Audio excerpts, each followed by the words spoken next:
Welcome back to Ask the Arborist, a Voice for Trees series where we answer everyday tree care questions in a simple, practical way. Today, we're talking about something a lot of homeowners do with the best intentions. They go to the nursery, fall in love with a cute little tree, bring it home, and then realize 10 years later it wants to become a giant. So today, we're starting at the beginning, how to choose the right tree before you plant it. And joining us today is Daniel, who is standing at a nursery and trying to make a smart choice. Hi, Victoria. Hi, Vincent. Yeah, I'm at the nursery right now, and honestly, all the trees look pretty good to me. Some are flowering, some are small and manageable looking, and some just look healthier than others. But I don't really know what I should be looking for. How do I pick a good tree and not make a mistake? That is such a good question. Vincent, where should Daniel start? Great question, Daniel. The first thing I would say is, don't start by asking, which tree looks pretty today? Start by asking, where is this tree going to live for the next 20, 30, or maybe 50 years? So not just what looks good in the container? Exactly. A tree at the nursery is kind of like a puppy. It may look small and harmless now, but you need to know how big it's going to get. So before choosing a tree, think about the planting space. How much room does it have to grow? Is it near a sidewalk, driveway, house, wall, fence, roof, or power line? Will the roots have enough space? Will the canopy have enough space? A lot of tree problems begin because the wrong tree was planted in the wrong place. So before Daniel even inspects the tree, he needs to think about the site. Yes, right tree, right place. That means matching the mature size of the tree to the space you actually have. Not the size of the tree today, the size it wants to become. That makes sense.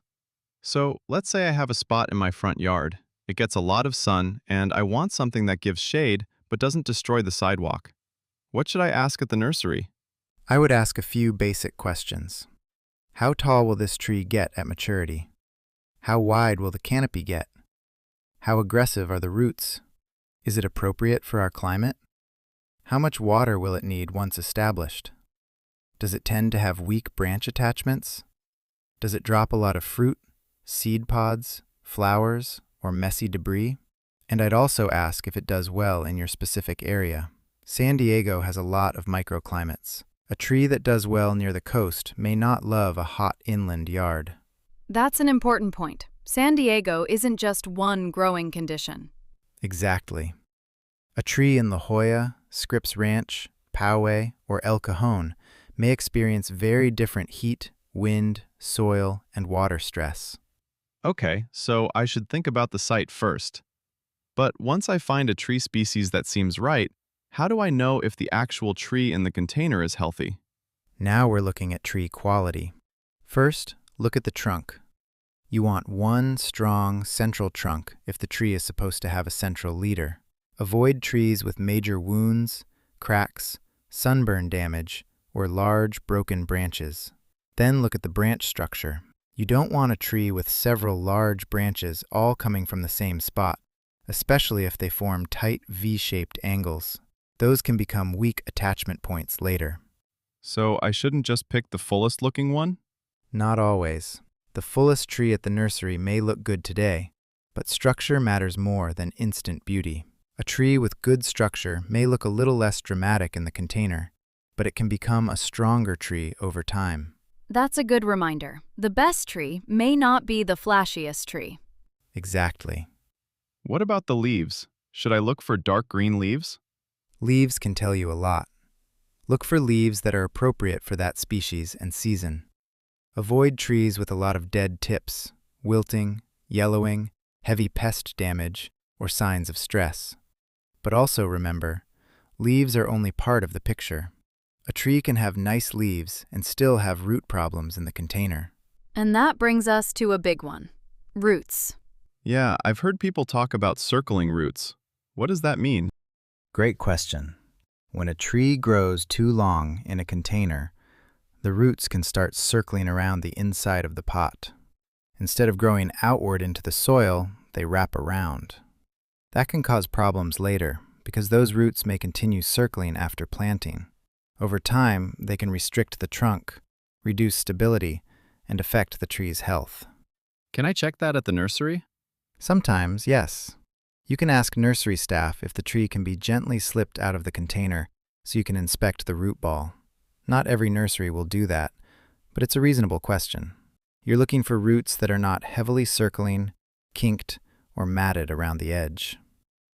So, Daniel should not be afraid to ask questions. Definitely. A good nursery should be willing to talk with you about the tree, the container, the roots, and the mature size. What about the root flare? You talked about that before. Yes, and I'm glad you brought that up. The root flare is where the trunk starts to widen at the base and transitions into the major roots. On a good nursery tree, you should be able to find the root flare near the surface. If the trunk goes straight into the soil like a telephone pole, the tree may be planted too deep in the container. So if I can't see the flare, that's a warning sign? It can be. Sometimes the flare is just covered by a little extra soil or mulch. But if it's buried several inches deep, that's a concern. Planting too deep is one of the most common problems I see.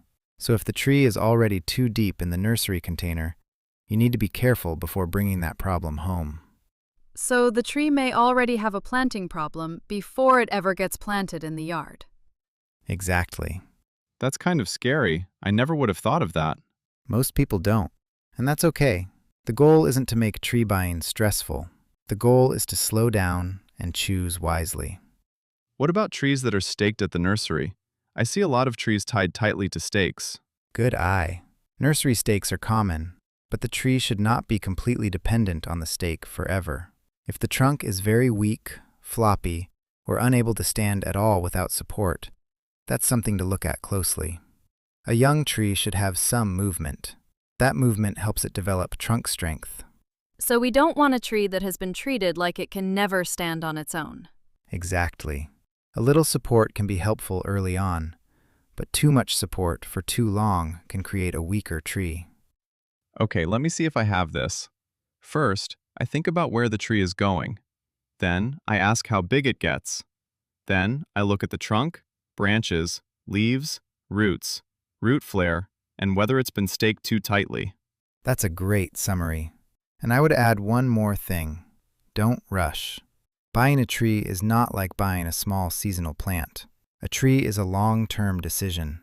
It affects shade, property, sidewalks, views, wildlife, water use, and future maintenance.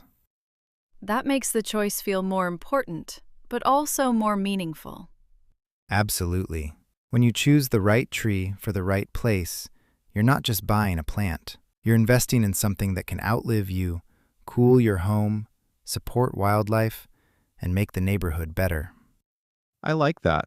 So maybe I shouldn't just grab the one with the prettiest flowers. You can still like the flowers. Just make sure the tree also fits the space, has good structure, and has a healthy root system. So the takeaway today is simple.